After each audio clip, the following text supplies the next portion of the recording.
Hello, everyone. Today, I want to talk about the 2001 film Así es la vida, or Such is Life. Apologies for my mediocre Spanish.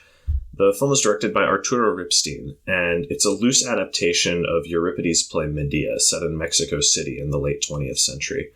I want to talk about one scene that reframes and modernizes the original tragedy. When Julia supplicates her landlord to reconsider her eviction, the scene is nearly identical to the one described in Medea. She begs him to let her stay, she says she's left her family and has nowhere to go, she promises not to cause him any trouble, and, most importantly, she kneels to hug and kiss his legs. These mirror Euripides' play perfectly. Medea begs Creon in the same way, she hugs his legs and promises to be no trouble, but it's somewhat less off-putting in the original. When Medea supplicates and hugs Creon's legs, it comes with the understanding that this is what is done in dealing with kings. The image of heroes with supplicants wrapped around their feet is all too common throughout myth because it was a ritual practice common in ancient Greece. Now, generally, Ripstein modernizes his film. He takes what elements of Medea make sense to include, but changes them. The chorus is now a cryptic talking mariachi band on a sporadically functioning television. The witch Medea is now an abortion doctor and source of alternative medicine in Julia. The king Creon is now the pig, a miserly landlord and future father-in-law to Nicholas, Julia's Jason stand-in ex-husband.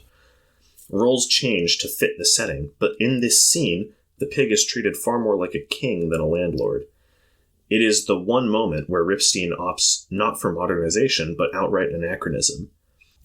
This intentionally juxtaposes the situations of Julia and Medea, of the landlord and Creon.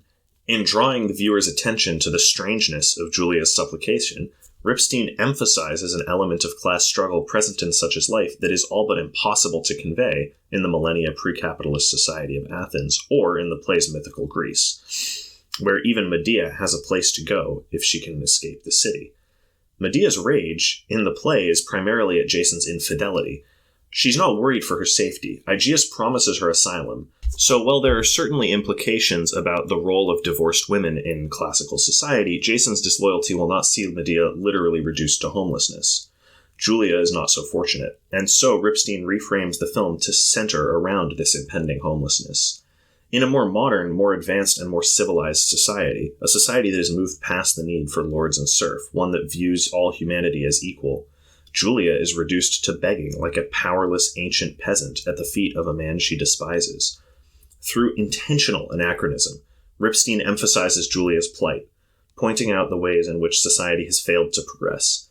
The chief element of the tragedy in this scene is subtextual. It is the societal circumstance that allows this scene to make sense. Julia is beholden to her landlord in a way uncomfortably reminiscent of the relationship between kings and their subjects in Medea.